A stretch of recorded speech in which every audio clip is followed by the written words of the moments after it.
Assalamualaikum warahmatullahi wabarakatuh.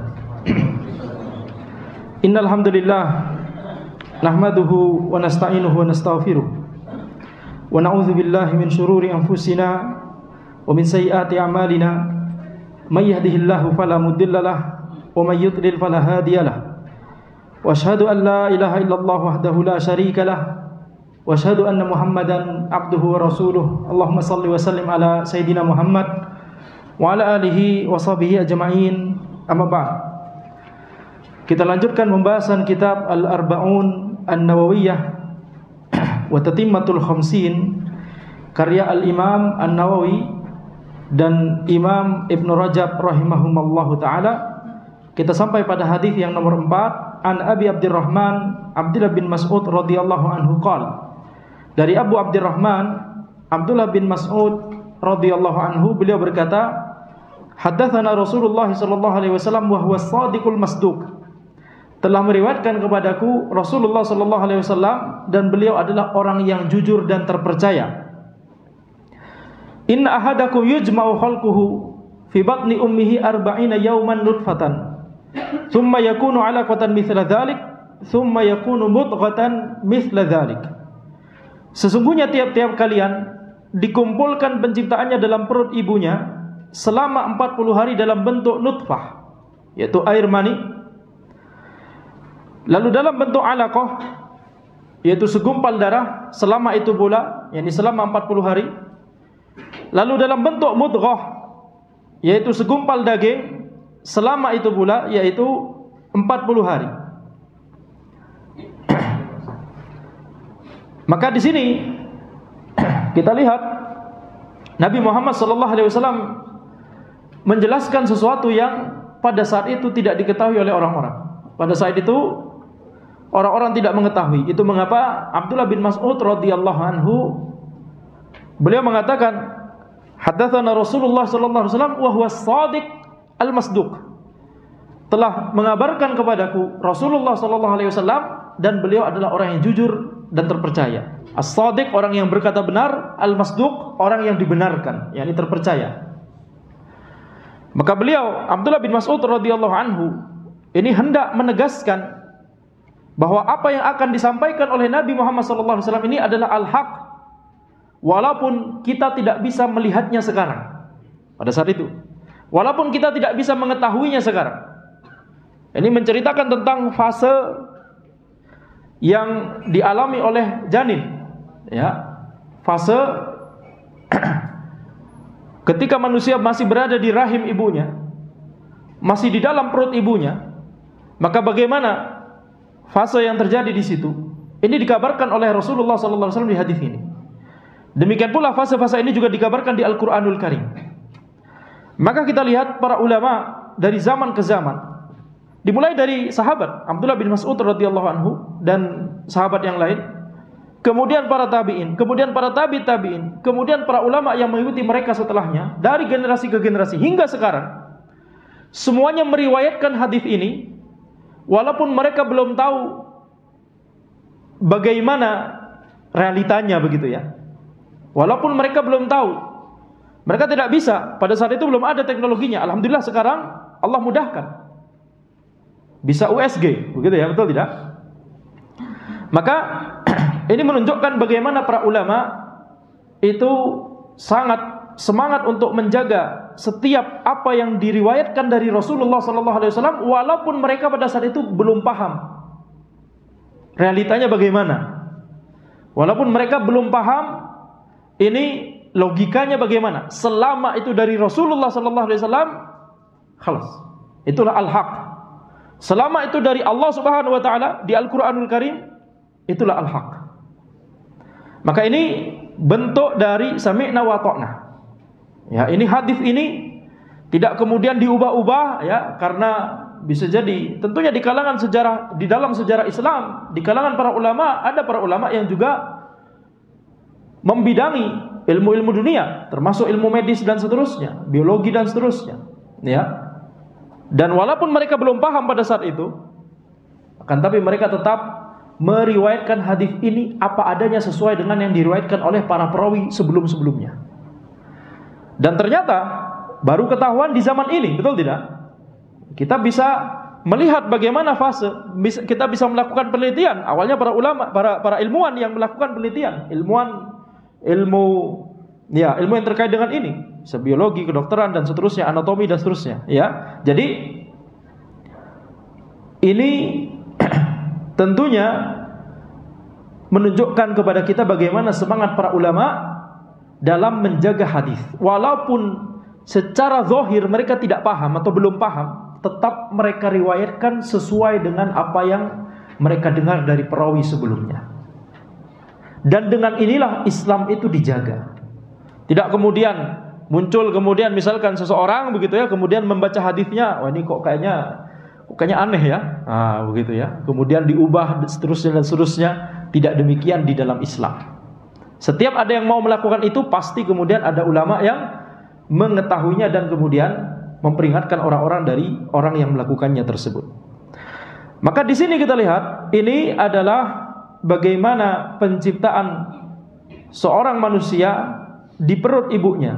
40 hari pertama dalam bentuk nutfah, 40 hari kemudian dalam bentuk alaqah, kemudian 40 hari kemudian dalam bentuk mudghah.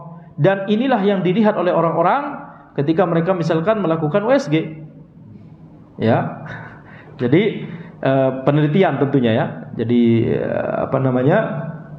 yakni ini dimulai dari awalnya penelitian, penelaahan, kemudian baru setelah itu diterapkan kepada praktek yang ada di rumah sakit atau semacamnya. Kemudian lanjutan hadisnya, tsumma yursalu ilaihil malak, kemudian dikirim kepadanya malaikat. Allah mengutus malaikat, fayanfuhu fir ruh, untuk meniupkan ruh kepada janin tersebut. Jadi ruh baru ditiupkan itu ketika berumur 120 hari. Ruh ditiupkan itu ketika berumur 120 hari. Nah, para ulama menjelaskan bahwa ketika di periode inilah, ketika sudah berumur 120 hari, maka ini dianggap seperti manusia. Kalau misalkan dia dilahirkan kemudian meninggal dunia, nah ini harus seolah bagaimana kalau manusia meninggal dunia, begitu ya? Harus disolatkan, dimandikan, dikafani, disolatkan, kemudian dimakamkan. Nah, jadi ketika sudah berumur 120 hari, ruh itu sudah ada di situ. Nah, ta'alluq ar-ruh bil badan, ini salah satu yang dibahas oleh para ulama. Ta'alluqur ruh bil badan itu ada 5 fase. Menempelnya ruh dengan badan, terkaitnya ruh dengan badan, itu ada 5 fase.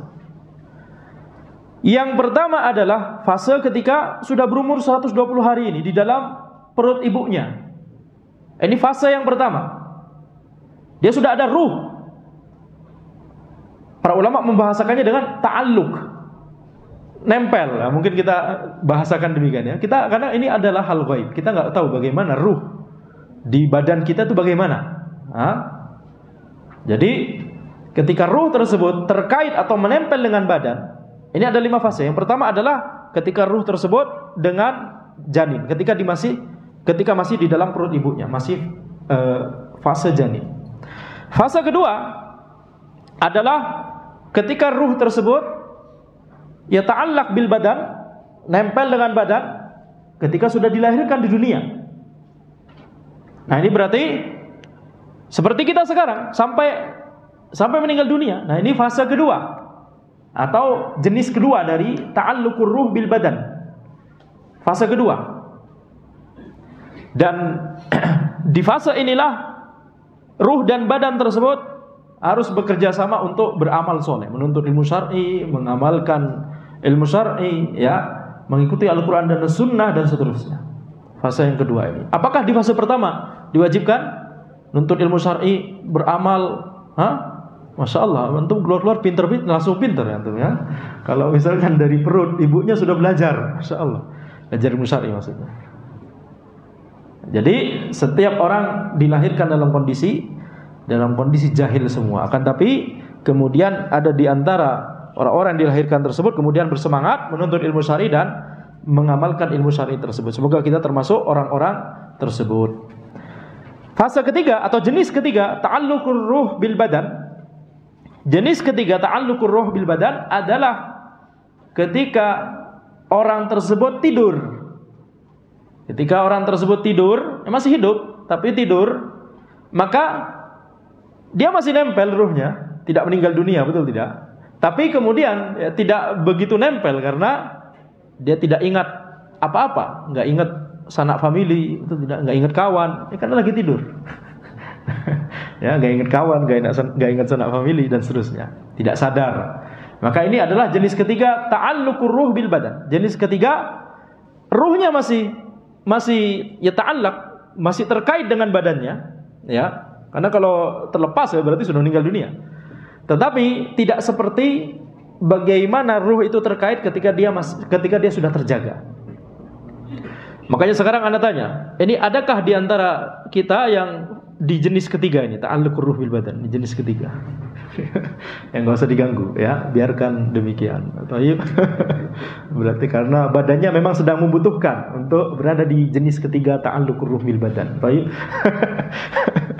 Ya.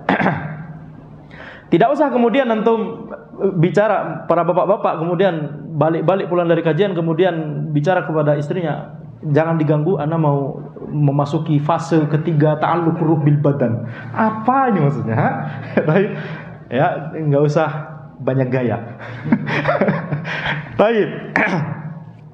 Jenis keempat atau fase keempat adalah ta'alluqur ruh bil badan di alam barzakh. Ketika seseorang itu meninggal dunia, kemudian dikuburkan, kemudian setelah orang-orang yang mengantarkannya ke kuburan itu sudah meninggalkan kuburan tersebut, maka kemudian ya ruh itu dikembalikan kepadanya. Tetapi dikembalikan kepadanya ini bukan kemudian hidup lagi, kemudian antum kalau kemudian gali lagi kuburnya dia lagi dadah-dadah dari tidak demikian ya. Bukan hidup lagi seperti kehidupan di dunia. Tapi di sini sudah ta'alluq berbeda. Ta'alluq yang jenis keempat ini beda dengan ta'alluq yang jenis kedua ketika dia masih hidup di dunia. Ini hal ghaib. Ruh dikembalikan ke badannya, tapi kita melihatnya sudah meninggal dunia. Tapi ruh dikembalikan ke badannya dan dia berada di alam barzakh. Dan pada saat itu dia ditanyai ya oleh malaikat Munkar dan Nakir. Disebut Munkar dan Nakir dari kata angkara yungkiru ingkaron, Munkar Nakir, karena ingkar itu lawan dari ma'ruf. Ingkar, mengingkari itu lawan dari mengenali. Ya, kata para ulama. Sehingga mengapa disebut namanya Munkar dan Nakir? Karena si mayit tidak mengenali ini siapa dua orang ini. Bentuknya tidak pernah dilihat sebelumnya dan seterusnya. Kemudian tiba-tiba datang kemudian menanyai, "Man rabbuk wa ma dinuk wa man nabiyuk?" Kalau kata orang-orang di sosmed sudah pindah alam, ya. Di alam barzakh. Nah, itu betul. Kenapa disebut barzakh? Makna barzakh adalah hajiz, suatu yang menghalangi, suatu yang membatasi, menghalangi antara dunia dengan akhirat. Ya, menghalangi antara dunia dengan akhirat. Kenapa disebut dunia? Karena rendahan. Ad-dunu, rendah. Kenapa disebut akhirat? Akhir karena tidak ada hari setelahnya. Ini hari yang paling terakhir dan dibuat kekal oleh Allah Subhanahu wa taala. Kenapa disebut hari kiamat? Karena disitulah manusia dibangkitkan. Al-qiyam. Dari kata al-qiyam, dibangkitkan, ya, seluruh makhluk dibangkitkan kembali. Jadi ketika sebelum dikenakan fitnah kubur, ujian kubur, 3 pertanyaan kubur tadi, man rabbuk wa ma dinuk wa man nabiyuk, maka ruhnya dikembalikan ke badannya. Tapi di sini fase yang keempat sudah berbeda dengan fase yang kedua. Makanya kita akan melihat dia sudah meninggal dunia, tetapi sebenarnya ruh sudah kembali lagi ke badannya. Dan setelah itu tergantung bagaimana jawabannya dengan 3 pertanyaan kubur tersebut, maka dia akan mendapatkan antara nikmat kubur atau azab kubur. ya, antara nikmat kubur atau azab kubur. Dan nikmat kubur dan azab kubur ini berlaku kepada ruh dan badan. Tidak hanya kepada ruh saja, tidak hanya maknawi begitu ya. Ini apa namanya, nikmat kubur, azab kubur ini suatu yang majas saja ya. Ini hakiki. Benar-benar dikenai dirasakan oleh ruh dan badan dari mayit tersebut, dari orang tersebut. Dia hidup tapi dalam barzakh. Ini kita bicara hal ghaib. Tidak bisa kita bayangkan. Tapi kita harus sami'na wa ta'na dengan dalil Al-Qur'an ataupun Al-Hadis. Sebagaimana kita lihat misalkan mayit kalau tersebut mukmin, soleh, dilapangkan kuburnya seluas mata memandang. Tapi kalau kita gali lagi kuburnya, ya segitu saja, betul tidak? Hal ghaib. Kalau dia adalah orang kafir atau munafik atau musyrik, munafik nifak akbar, musyrik syirkan akbar, kafir kufran akbar, maka kuburnya disempitkan sampai hancur tulang rusuknya. Ya. Dan kalau misalkan ya digali lagi ya tetap segitu. Maka ini adalah benar-benar adalah hal gaib yang kita harus sami'na wa ta'na. Jadi ini ketika ditiupkan ruh, ini adalah fase ke berapa tadi yang ketika ditiupkan ruh ke janin? Tadi pertama ya, di fase ruh ke janin. Oh ya, tadi belum selesai ya. Fase ruh yang keempat itu alam barzakh. Fase yang kelima adalah ketika di akhirat. Ketika di akhirat. Dan para ulama mengatakan ini ta'alluqur ruh bil badan yang paling sempurna, yang paling akmal, yang paling sempurna. Nempelnya ruh dengan badan yang paling sempurna itu di akhirat. Karena setelah itu nggak bisa lagi terpisahkan lagi itu antara ruh dengan badan, nggak ada meninggal dunia setelah di akhirat, ya. Dan di situ maka nikmatnya sangat dahsyat atau azabnya sangat dahsyat sehingga ya kedua-duanya ruh dan badan tersebut akan mendapatkan nikmat atau azab di akhirat tersebut. Baik. Jadi ini adalah 5 jenis ta'alluqur ruh bil badan. 5 jenis bagaimana ruh itu terkait dengan badan. Kemudian Nabi Muhammad sallallahu alaihi wasallam bersabda, "Wa yu'maru bi arba'i kalimat bi katbi rizqihi wa ajalihi wa amalihi wa syaqiyyun am sa'idun." Kemudian malaikat tersebut diperintahkan untuk mencatat 4 hal. Mencatat rizkinya, ajalnya, amalannya, dan apakah dia akan menjadi orang yang sengsara atau orang yang bahagia di dunia dan di akhirat. Maka catatan ini ya ini diperintahkan oleh Allah Subhanahu wa taala untuk dicatat oleh malaikat tersebut. Catatan ini bisa diubah kalau kita berdoa. Ya, ini bisa diubah. Yang tidak bisa diubah adalah catatan di Allahul Mahfuz. Catatan di Allahul Mahfuz. Tapi catatan yang ada di malaikat ini bisa diubah. Dan kita lihat ketika umur 120 hari tersebut, malaikat tersebut sudah mengetahui ya rezekinya, ajalnya, amalannya, termasuk laki-laki atau perempuan. Sehingga apakah dia laki-laki atau perempuan sudah bukan hal ghaib yang hanya diketahui oleh Allah Subhanahu wa taala. Minimal malaikat itu sudah tahu. Sehingga USG yang kemudian mencari tahu, berusaha melihat begitu ya, ini laki-laki ataupun perempuan, itu tidak menyalahi bahwa itu adalah hal ghaib. Yang dimaksud hal ghaib adalah ketika sebelum 120 hari. Tidak bisa diketahui kecuali oleh Allah Subhanahu wa taala. Tapi setelah 120 hari, malaikat mengetahui. Maka manusia bisa mengetahuinya dengan bantuan teknologi tadi, biiznillah taala. Tapi sekali lagi itu pun masih banyak salahnya, betul tidak? Ada kasus H-1 sebelum nikah perempuan, ketika lahir besoknya laki-laki. Ya. Ya. Jadi ya seperti ini. Maka ini namanya keterbatasan dan kelemahan manusia, betul tidak? Nah, Fawallahilladzi la ilaha ghairu inna ahadakum la ya'malu bi'amali ahlil jannah hatta ma yakunu bainahu wa bainaha illa dhira' fayasbiqu alaihil kitab fayamalu bi'amali ahlin nar fayadkhuluha.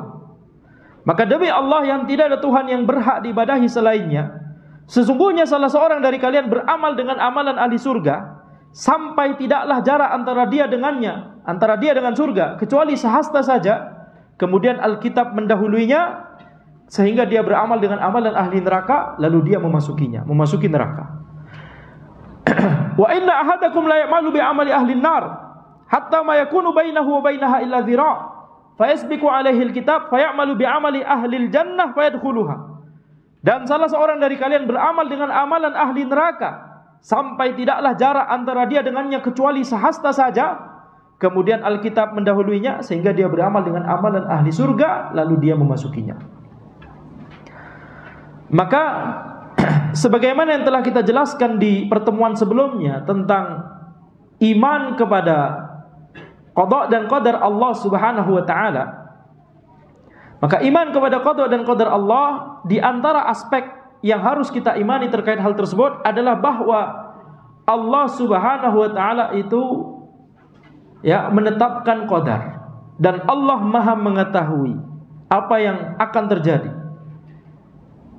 Allah Subhanahu wa taala ya'lamu ma kana wa ma yakun wa ma lam yakun in kana kaifa yakun. Allah mengetahui apa yang telah terjadi dan apa yang akan terjadi, dan apa yang tidak terjadi. Seandainya terjadi, bagaimana jika dia terjadi? Ini diketahui oleh Allah Subhanahu wa taala. Allah Al-Alim, zat yang Maha mengetahui. Maka di dalam masalah ini kita langsung kepada, karena iman kepada qada dan qadar itu sudah kita bahas aspek-aspeknya di pertemuan sebelumnya. Dan karena waktu kita singkat, kita langsung menuju kepada beberapa syubhat atau permasalahan yang disampaikan oleh orang-orang di bab ini. Misalkan ada orang berkata, ini sudah dibahas sedikit di pertemuan sebelumnya. Ketika ada orang berkata, kalau saya misalkan di Lauhul Mahfuz itu sudah tertulis akan masuk surga, maka walaupun saya diam aja gak beribadah, tetap masuk surga. Dan kalau saya di Lauhul Mahfuz sudah tertulis masuk neraka, maka walaupun saya beribadah 24 jam sehari semalam, 7 hari seminggu, 30 hari sebulan, 365 atau 300, lanjutkan sendiri ya. Maka pasti akan tetap masuk neraka. Jadi kesimpulannya adalah saya nggak perlu beribadah. Maka jawabannya adalah kita lihat hadis ini. Ini syubhat yang besar, kata para ulama. Ini syubhat yang banyak menjangkiti banyak orang. Tetapi alhamdulillah jawabannya mudah. Jawabannya apa? Kita lihat hadis ini. Jawabannya adalah hadis ini. Kita lihat yang kalimat tadi. Wa yu'maru bi arba'i kalimat. Malaikat tersebut diperintahkan untuk mencatat 4 hal. Mencatat rizkinya, ajalnya, amalannya, dan apakah dia akan menjadi orang yang sengsara atau orang yang bahagia di dunia dan di akhirat. Sekarang orang tadi memakai logika tadi untuk poin keempat, sengsara atau bahagia di akhirat. Betul? Sekarang coba terapkan ke tiga hal sebelumnya. Hal yang pertama adalah rizkinya. Kita terapkan pada masalah rizki. Saya hari ini, kalau saya ditakdirkan hari ini langsung dapat uang oleh Allah Subhanahu wa taala, maka walaupun saya nggak kerja, saya akan dapat uang mencukupi kebutuhan harian saya hari ini. Kalau saya tidak ditakdirkan di Lauhul Mahfuz tidak akan dapat uang hari ini, maka walaupun saya berangkat kerja keras seharian, maka tidak akan mendapatkan uang. Betul tidak? Apa kesimpulannya? Udah gak usah kerja, tiduran aja di rumah.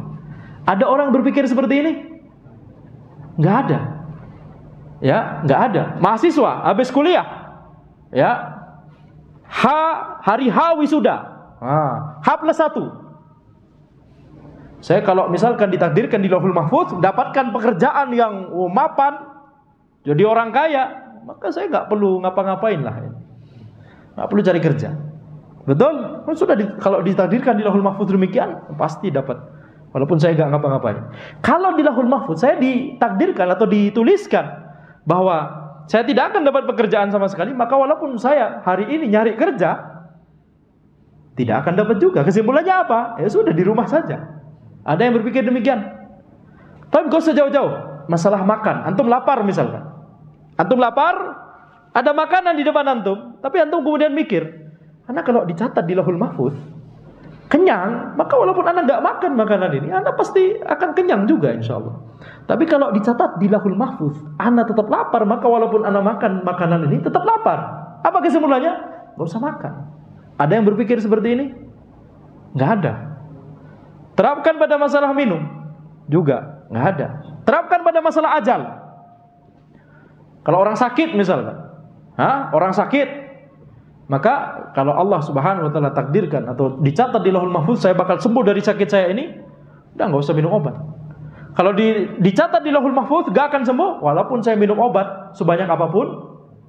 Ya kalau sebanyak apapun ya overdosis ya, betul. Maka justru makin makin mengantarkan kepada ajalnya. Maka tidak akan sembuh juga. Jadi kesimpulannya apa? Gak usah minum obat. Kalau pakai logika ini semua gak ada orang minum obat. Betul? Nggak dibuka itu fakultas kedokteran termasuk. Orang sakit gigi misalkan. Nah, sama, terapkan hal yang sama. Terapkan masalah amalan dan terapkan pada masalah nanti surga atau neraka. Jadi logikanya harus sama. Kalau antum tidak menggunakan logika itu dalam masalah makan, minum, kalau antum tidak menggunakan logika itu untuk masalah bekal antum di dunia, mengapa antum kemudian menerapkan logika yang aneh itu untuk masalah bekal antum di akhirat? Betul tidak? Kalau antum masalah dunia, antum mengatakan, ya kita harus berusaha, kita tawakal dan berusaha. Kita lapar, kita harus makan. Gimana antum bisa kenyang atau bisa sehat kalau antum kemudian nggak makan sekarang? Antum akan semangat untuk melakukan ikhtiar itu, betul tidak? Kalau masalah dunia semangat untuk melakukan ikhtiar, nggak menerapkan logika, bahkan tidak kepikiran sama sekali. Baru kepikiran setelah diterangkan sekarang ini. Dalam masalah tersebut, makan, minum, berobat, ya, semangat untuk berikhtiar.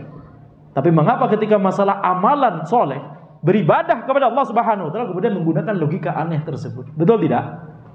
Nah, jadi ini di antara bantahannya. Bantahan yang lainnya banyak sekali, ya, yang disebutkan oleh para ulama. Misalkan ini namanya al-ihtijaj bil qadar, berhujjah dengan qadar, berhujjah dengan takdir. Ini bahasan ilmiahnya. Para ulama membahasakan atau membahasnya dalam masalah atau dalam bab al-ihtijaj bil qadar, berhujjah dengan takdir. Berhujjah dengan takdir itu boleh dalam dua hal, tidak boleh dalam satu hal. Berhujjah dengan takdir yaitu apa maksudnya? Yakni ketika kita mengatakan, ya ini kan Allah sudah takdirkan demikian. Nah, ini berhujjah dengan takdir.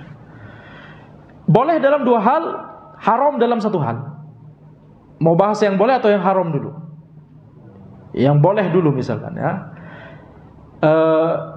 Boleh dalam dua hal. Yang pertama adalah ketika dia terkena musibah. Ketika dia terkena musibah, maka dia boleh mengucapkan, Masya Allah, ini telah Allah takdirkan untuk anak. Dalam artian untuk bersabar dan untuk menerima hal tersebut sebagai apa yang telah ditakdirkan oleh Allah untuknya.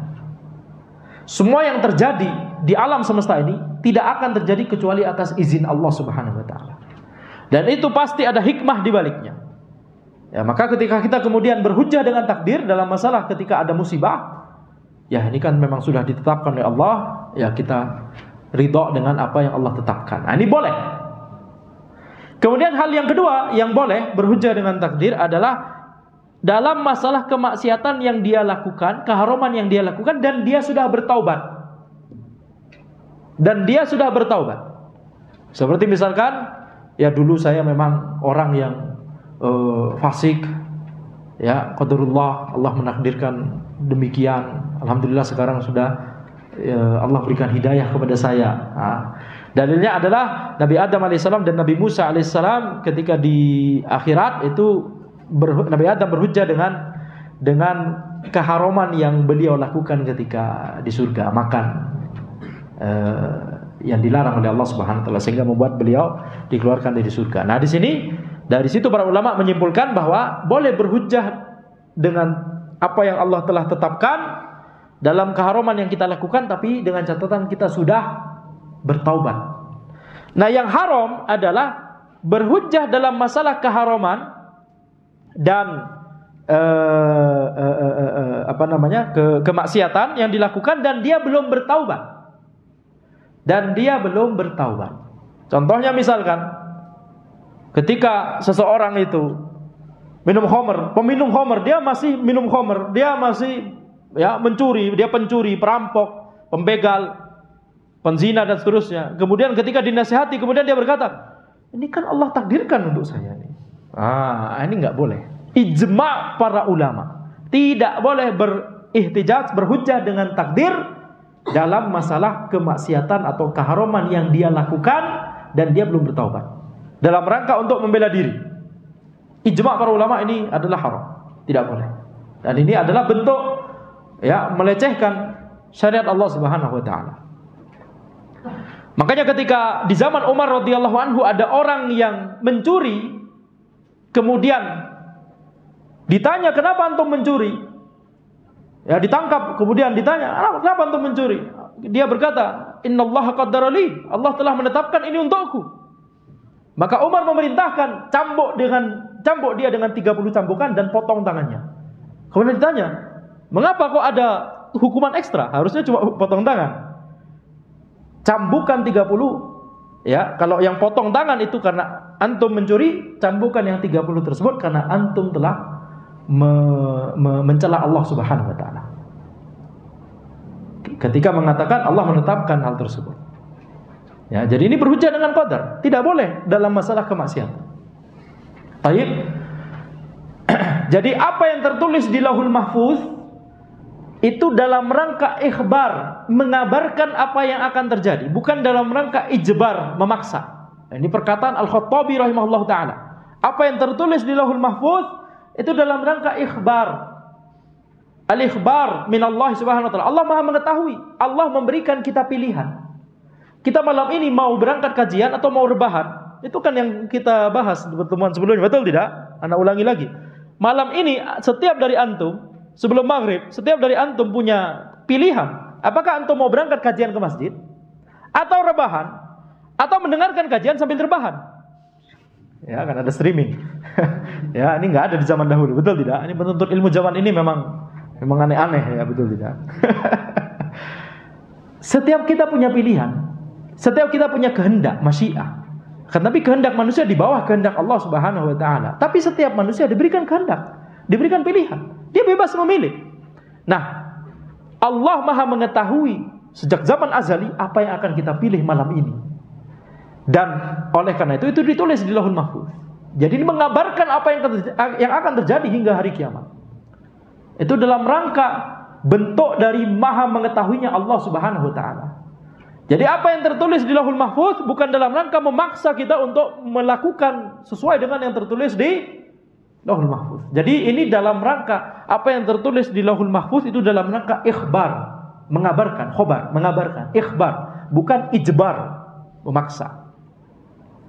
Taib. Jadi ini yang harus diperhatikan. Karena kalau seseorang itu mengklaim bahwa Allah Subhanahu wa taala itu memaksa dia untuk melakukan sesuai dengan apa yang di Lauhul Mahfuz, maka ini adalah kezaliman. Betul tidak?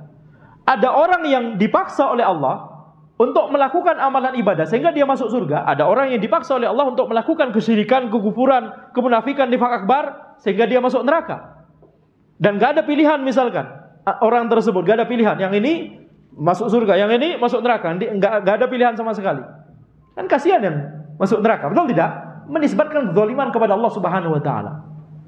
Ini makanya ini bentuk melecehkan, bentuk penghinaan kepada Allah Subhanahu wa taala, melecehkan syariat.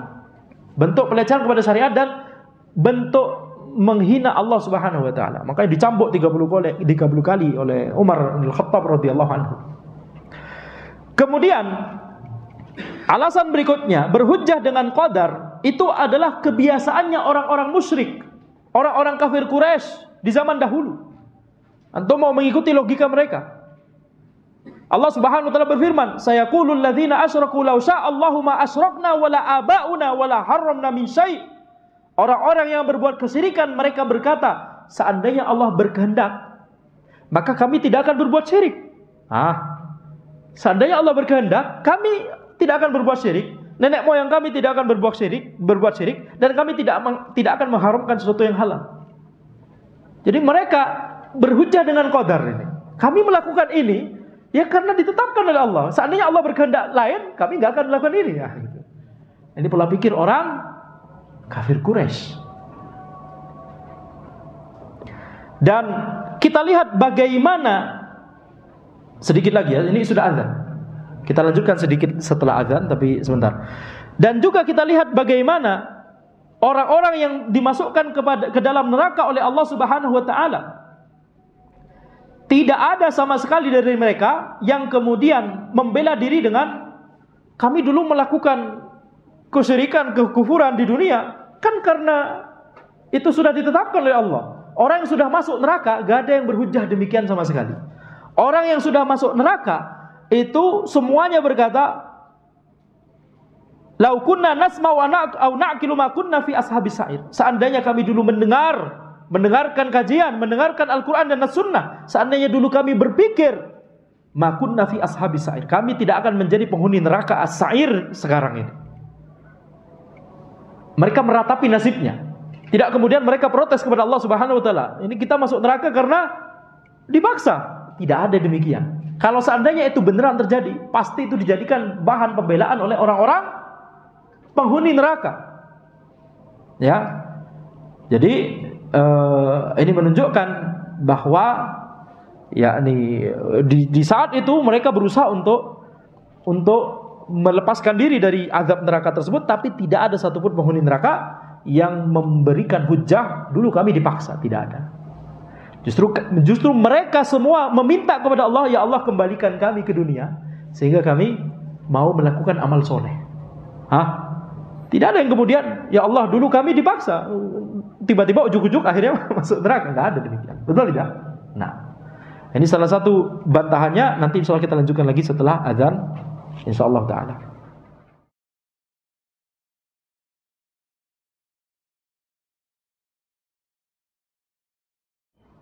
Baik, kita lanjutkan sejenak.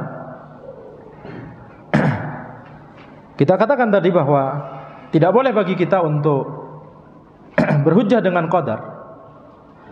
Karena kita lihat misalkan argumen berikutnya yang membantah hal ini adalah, kalau misalkan kita dipaksa oleh Allah Subhanahu wa taala untuk melakukan apa yang kita lakukan tersebut, tidak ada pilihan, tidak ada kehendak yang dimiliki manusia, maka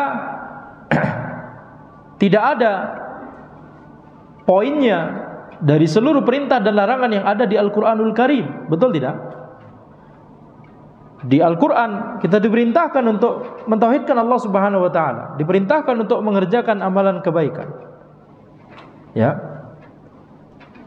Wa'budhu wastabir li'ibadati, beribadahlah kepada Allah dan bersabarlah dalam beribadah kepadanya. Waqimus shalah, tegakkanlah salat. La taqrabuz zina, jangan dekati zina. Nah, kalau misalkan kita tidak punya kehendak, kita dalam melakukan suatu amalan itu sudah dipaksa oleh Allah Subhanahu wa taala, enggak punya kehendak sendiri, maka untuk apa ada perintah dan untuk apa ada larangan? Betul tidak? Untuk apa ada Al-Qur'an dan As-Sunnah? Untuk apa para rasul diutus oleh Allah Subhanahu wa taala? Untuk apa? Ini sama saja mengatakan seluruh hal tersebut sia-sia. Dan ini tentunya adalah perkataan yang batil, konsekuensi yang batil dari perkataan tersebut. Baik, ada satu masalah yang terkait dengan ini juga, yaitu masalah sebab. Allah Subhanahu wa taala itu menetapkan adanya hubungan sebab dan akibat di dalam alam semesta ini.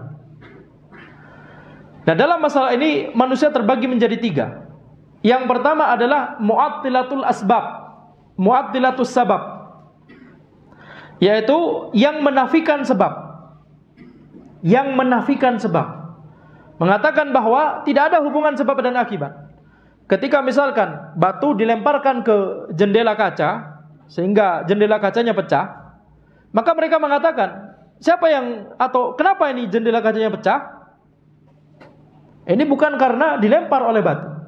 Tapi ketika batu ini kemudian dilempar, kemudian ketika mengenai jendela kaca, Allah kemudian menetapkan kaca ini pecah ketika batunya nyampe ke situ. Jadi tidak ada hubungan sebab akibat, tapi Allah yang menetapkan, yang membuat kacanya pecah. Ini adalah pemikirannya Asy'ariyah. Mereka mengatakan tidak ada hubungan sebab akibat. Yang ada adalah cuma alamah saja, cuma tanda saja. Jadi jendela kaca itu pecah, harusnya kan karena dilempar batu. Tapi mereka mengatakan ketika dilempar batu. Jadi gak ada hubungan sebab akibat di sini, tapi ya Allah Subhanahu wa taala yang kemudian membuat pecah kaca tersebut. Ini pertama, mu'attilatul asbab. Yang kedua, musyrikiyatul asbab. Mereka mengatakan bahwa sebab itu menciptakan akibatnya. Ada hubungan sebab akibat, dan siapa yang menyebabkan akibat ini muncul? Sebab itu yang menciptakan, bukan Allah Subhanahu wa taala. Makanya disebut ini musyrik, musyrikiyatul asbab. Menisbatkan adanya pencipta selain Allah Subhanahu wa taala. Siapa yang menyebabkan kaca itu pecah? Batu ini. Jadi siapa yang menciptakan pecahnya kaca ini? Batu ini, bukan Allah Subhanahu wa taala. Ahlussunnah di pertengahan. Ahlussunnah mengatakan bahwa ada hubungan sebab akibat. Allah menetapkan hubungan sebab akibat tersebut, ya. Dan adanya ada hubungan sebab akibat ini. Jadi ada hubungan sebab akibat, tapi itu ditetapkan oleh Allah Subhanahu wa taala, bukan ditetapkan oleh si sebab. Ini adalah akidahnya Ahlussunnah wal Jamaah. Baik. Dan ini nanti ngaruh kepada masalah masuk surga dan neraka. Jadi kita lihat misalkan ketika banyak di Al-Qur'an Allah Subhanahu wa taala mengkaitkan bahwa kalau kita beramal soleh masuk surga, betul tidak? Ini kan juga hubungan sebab akibat. Ini hubungan sebab akibat. Kulu washrabu hani'an bima kuntum ta'malun. Kulu washrabu hani'an bima aslaftum fil ayyamil khaliyah. Makanlah dan minumlah dengan enak dan dengan lezat saat ini di surga. Bima aslaftum fil ayyamil khaliyah. Karena apa yang telah engkau kerjakan ketika masih di hari-hari sebelumnya, ketika di dunia.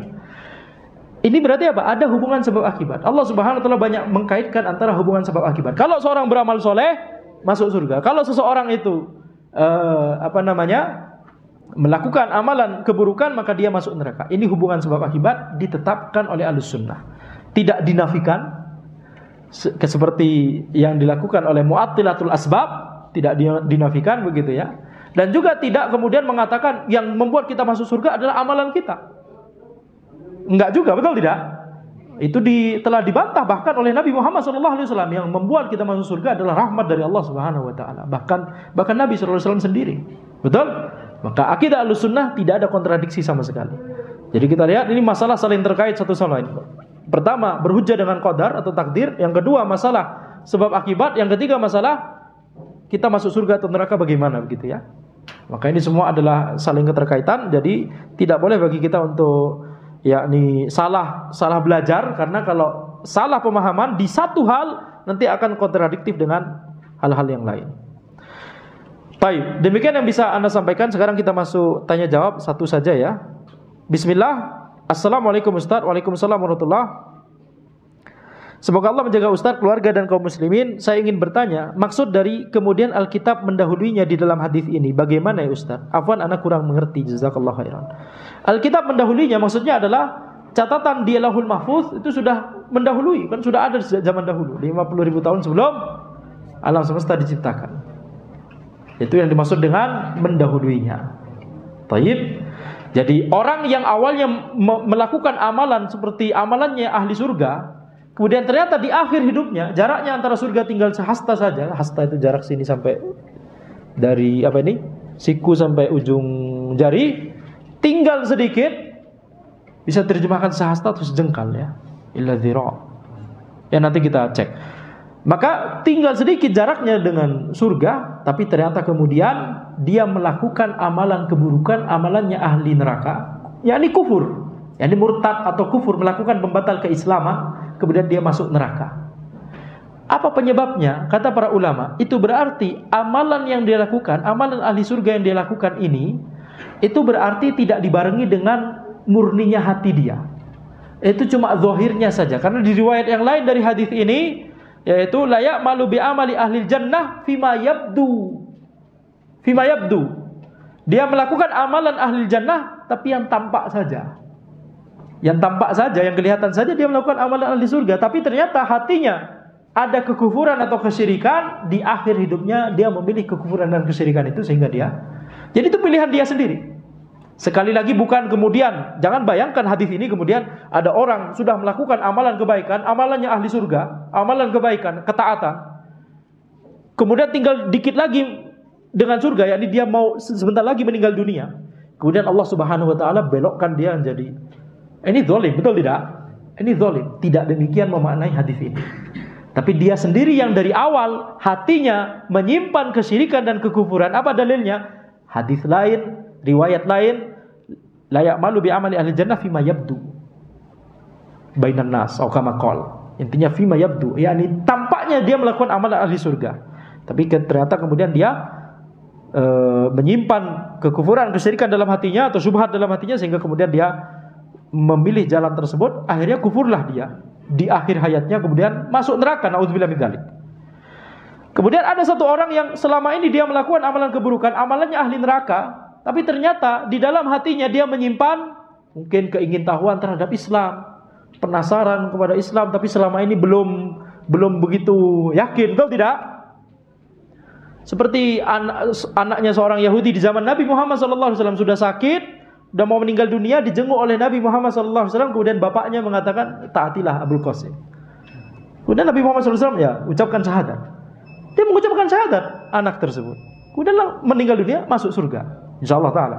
Ya, jadi itu yakni maknanya adalah orang ini walaupun dia selama ini mengamalkan amalan ahli neraka, tapi di dalam hatinya dia menyimpan itu tadi, dia masih ada kehanifan dalam hatinya, dia masih ada kemurnian dalam hatinya, sehingga kemudian dia ketika dipilih, ada pilihan tersebut, dia memilih jalan kebaikan. Nah kemudian Allah kemudian membalas kebaikan yang pilihan yang dia pilih di akhir hayat hidupnya ini, Allah balas dengan surga. Baik, jadi jangan memahami hadis ini seperti tadi.